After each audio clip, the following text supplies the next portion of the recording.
Hello everyone, my name is Killer Chicken, and today I'm back with another video, and I actually tried something a little bit new. I built a MOC, actually, and I went for a Stranger Things MOC. It was the Mind Flayer from Season 2. They actually had this little Easter egg in the actual Stranger Things set on this little sticker here, a little drawing that Will drew, and that's stupid.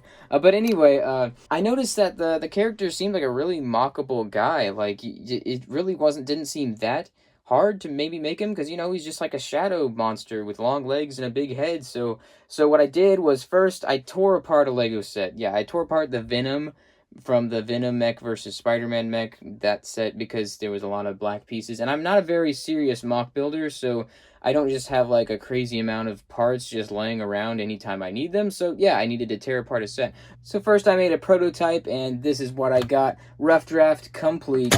And I went to go look at some concept art just so I didn't make any big mistakes, and I came up with this crazy, horrific thing, which I'm very, very proud of. You know, some parts aren't perfect, but I think it's very recognizable at first glance. But, you know, you might think it's the alien from Aliens, but, you know, I'm sure they got some of their inspiration from that. When I started the MOC, I started with the hands. Yeah, weird place to start, but that's what I did. And as you can see, I definitely used some of those Venom parts for the fingers, with the kind of the sharper looking one, and then the kind of one that looks like an alien neck or something. I don't know. But yeah, I basically kind of reused the build for the hand that Venom had, because it's a very nice hand build. Honestly, you can get a lot of motion out of it, and you can like actually get him to stand up a little taller if you get his fingers to, you know, push down a little bit. But yeah, I basically did that same thing over on this side as well, only there was not the same amount of these. Well, there was 3 of the sharper ones and 3 of these smoother ones, so I didn't have an equal amount on each side. So I had 2 sharp ones and then 2 of the tubey ones. So yeah, I basically kind of alternate built this just so that the fingers would be in the place that I wanted it to be. And I kind of gave him the 3 points of articulation.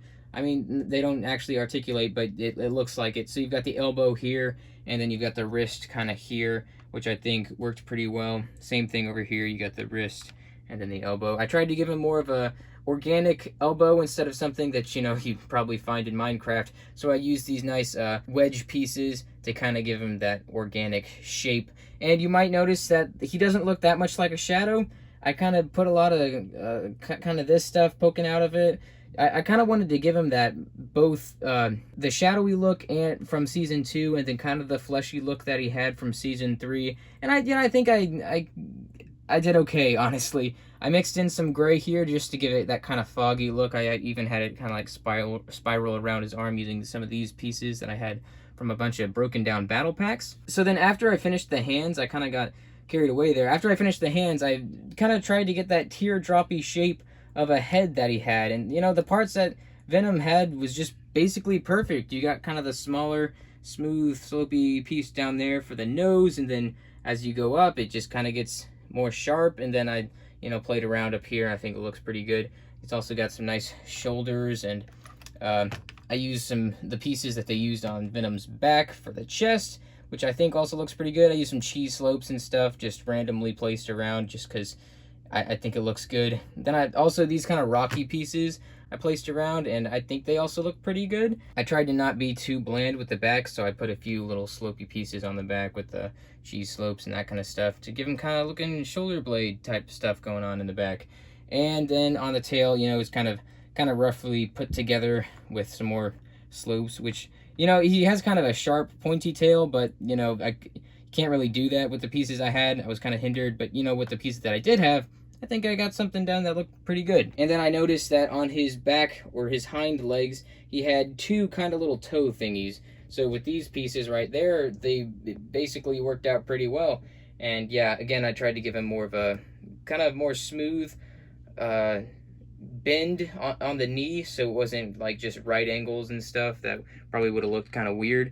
And yeah, I kind of just did the same thing over here, just in mirror image. You know, his articulation isn't that great. As I said before, there is no movement here, and it's just a little bit weird up here at the shoulders. That's like, you can make him kind of pointing forward.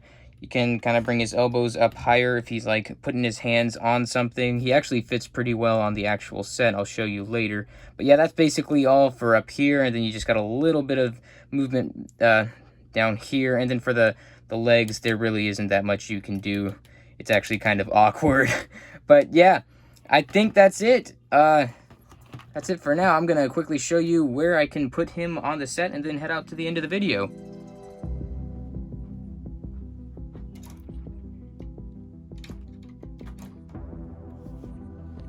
So as you can see, he fits pretty well right here. As you see, I got it kind of displayed so that the upside down is on top, and you can really just put one of his hands on each of the trees, and you know, he's just kind of standing there overlooking poor little Will stuck in the upside down, and I think it just has that really kind of ominous look, and it just really adds to the effect. And yeah, I'm very pleased with how this MOC came out. Be sure to leave your thoughts in the comments below.